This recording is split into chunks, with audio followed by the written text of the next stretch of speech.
Hey, hi, how are you? Good morning, good evening, good afternoon, whenever and wherever it is that you decided to watch this video.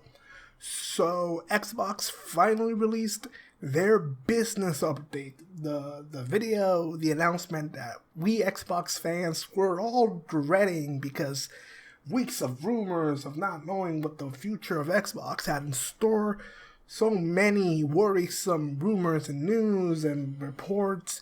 We were all just waiting for the official announcement on what exactly is Xbox going to be doing.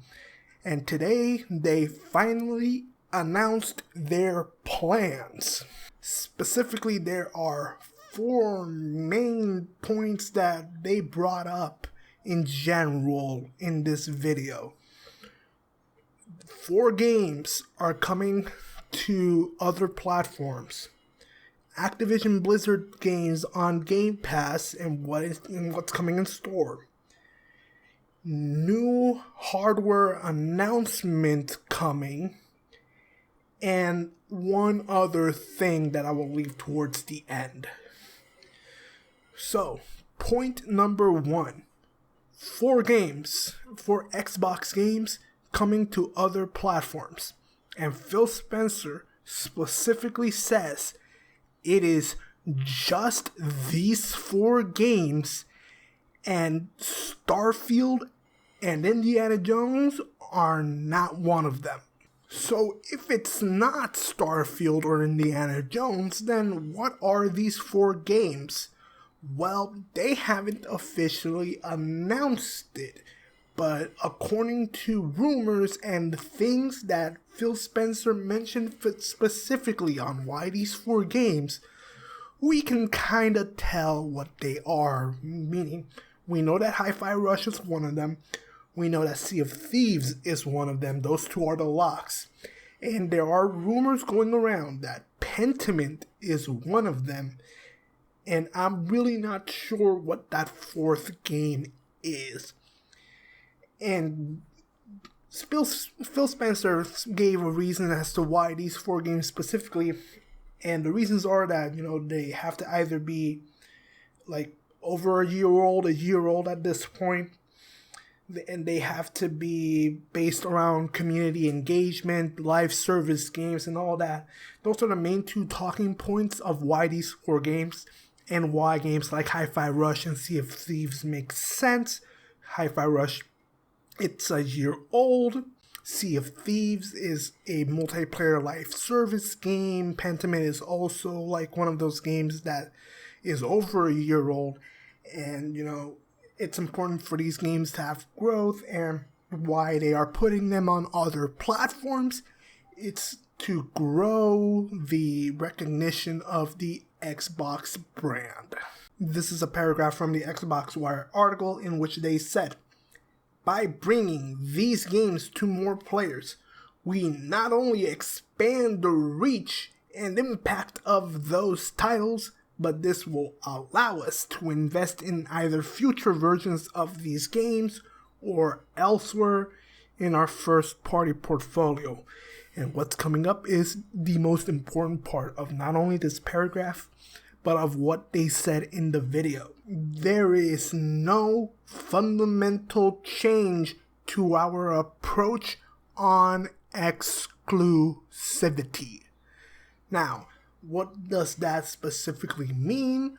We don't 100% know, and that's kind of worrisome, but with the way that they talked about it in the video, the language they kept using, again, Phil Spencer just said, only these 4 games are coming to other platforms, and that Starfield and Indiana Jones are not one of them.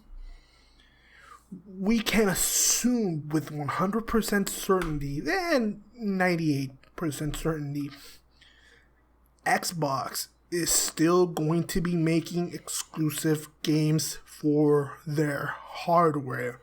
And if that is the case, then that's good news, because that was the big worry from last week, that with no exclusives for the hardware, what's the point of owning an Xbox? And if there's no point in owning an Xbox, then those hardware sales will go down, and with them going down, they'll go out of business, yada yada yada. You can see my previous video for my thoughts on those. But if this is the case, this is good news, and that there is basically nothing to worry about yet.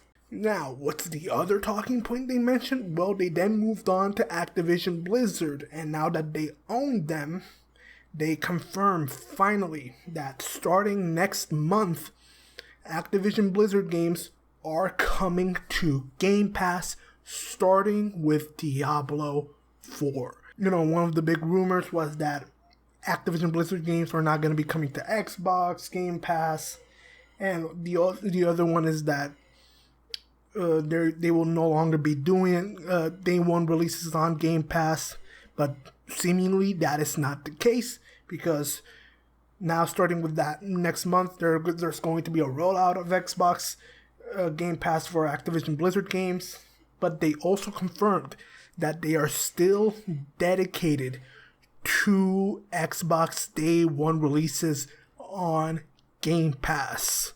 And again, that is big, because that was the other big worry from these past few days. The other talking point that they were, talking about in the video and the business update is that in this coming winter, by the end of the year, more or less, they are going to be announcing new hardware. New Xbox hardware is going to be announced by the end of this year.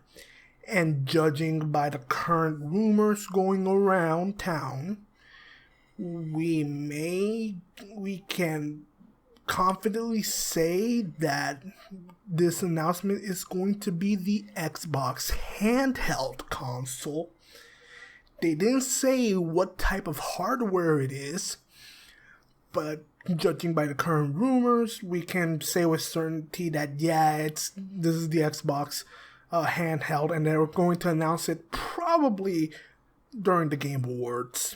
And this is big because one of the big talking points that they kept mentioning on and on in this video is that they want more people to play these games, and one of the best ways to do that, one of the best ways to grow in that aspect, is with the handhelds.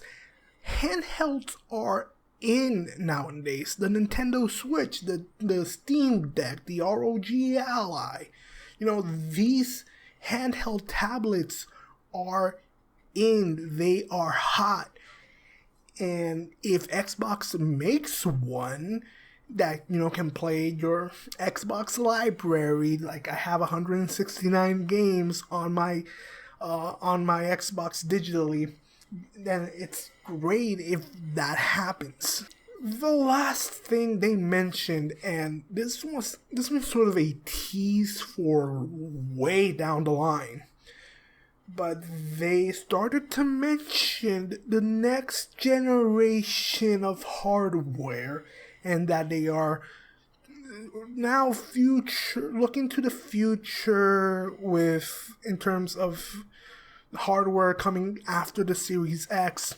And they mentioned that the next Xbox hardware, they are planning for it to be the biggest technological leap in console history.